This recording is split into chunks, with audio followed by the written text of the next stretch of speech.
दोस्तों, क्या मध्य प्रदेश में चुनाव दोबारा होंगे? मध्य प्रदेश से एक बहुत बड़ी खबर सामने निकल कर आ रही है। मध्य प्रदेश के चुनावी नतीजों को रद्द किए जाने को लेकर भारत के chief justice CJI DY Chandrachud को पत्र लिखा गया है। इसके अलावा ईवीएम को लेकर एक भारतीय वैज्ञानिक ने काफी चौंका देने वाली बात कही है और ईवीएम पर काफी बड़े सवाल खड़े किए हैं। और ये सुनने के बाद आपके मन में भी एक सवाल जरूर उठेगा कि क्या ईवीएम से चुनाव होने चाहिए या फिर ईवीएम को बंद करना चाहिए। दोस्तों, ये तो आपको पता ही होगा कि जब से 5 राज्यों में चुनाव हुए हैं, ईवीएम को लेकर अलग ही बहस छिड़ गई है और विपक्षी पार्टी और बीजेपी पार्टी में एक अलग सी आग उठ चुकी है।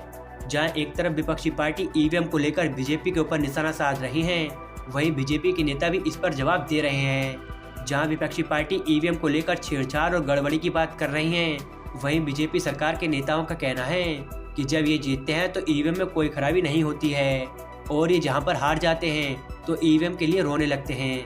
हालांकि दोस्तों, बीजेपी सरकार के नेताओं का ऐसा कहना गलत है, क्योंकि वो भी 2009 से 12 तक ईवीएम का विरोध करते थे और वो जब हारते थे तो वो भी ईवीएम को लेकर रोते थे। और इतना ही नहीं, आरएसएस के एक नेता ने तो ईवीएम को लेकर एक किताब भी लिखी है जिसमें ईवीएम के ऊपर सवाल उठाए गए हैं। तो सवाल यही उठता है कि अगर इस समय विपक्षी पार्टी ईवीएम को लेकर बात कर रही है और उस पर सवाल उठा रही है, तो 2009 से 12 तक बीजेपी सरकार ने भी इस पर सवाल उठाए थे और इसमें कोई भी गलत बात नहीं है। लेकिन सबसे बड़ी बात यही है कि बीजेपी सरकार और विपक्षी पार्टियों में से कोई ना कोई एक तो गलत है और ये तो समय ही बताएगा कि कौन गलत है। लेकिन भारत के वैज्ञानिक गौहर रजा ने ईवीएम को लेकर काफी बड़ी बात कही है और उसे सुनने के बाद आपके मन में भी कहीं ना कहीं सवाल उठेंगे कि कौन गलत है और कौन सही। गौहर रजा ने कहा, यदि 10 से 12% वोटों का मैनिपुलेशन कर दिया जाए तो जो कैंडिडेट दूसरे नंबर पर आने वाला था उसे चुनाव जिताया जा सकता है। यानी कि वोट किसी को भी कितने पड़े उससे कोई फर्क नहीं पड़ता है। इसके अलावा गौहर रजा ने आगे एक चौंकाने वाली बात कही।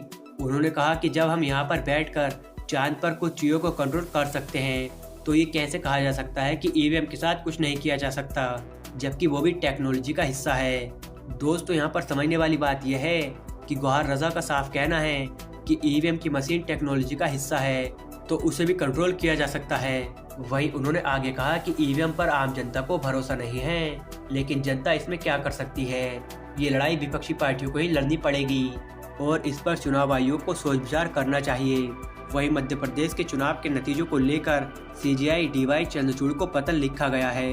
इस पत्र में कहा गया है कि वोटिंग के दौरान 15,000 अलग अलग शिकायतें चुनाव आयोग से की गई थी, जैसे ईवीएम से छेड़छाड़, सीसीटीवी कैमरा बंद हो जाना और भी शिकायतें की गई थी।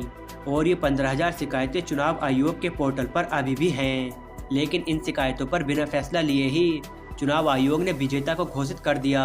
दोस्तों, ये पत्र वकील नरेंद्र मिश्रा ने लिखा है और उन्होंने कहा है कि जब इतनी शिकायतें की गई थी तो बिना जांच किए ही चुनाव आयोग ने विजेता को घोषित कैसे कर दिया। अब देखने वाली बात होगी कि चंद्रचूड़ इस पर क्या फैसला लेते हैं। क्या ईवीएम का खेल खत्म हो जाएगा? और भी बहुत सारे सवाल हैं जो कि लोगों के मन में उठ रहे हैं। हालांकि जनता के सारे सवालों का जवाब अब सुप्रीम कोर्ट ही देने वाला है। फिलहाल दोस्तों, आपका ईवीएम मशीन और बीजेपी सरकार के बारे में क्या सोचना है, हमें कमेंट में जरूर बताएं और ऐसे ही न्यूज़ से जुड़े रहने के लिए हमारे चैनल को सब्सक्राइब जरूर से करें।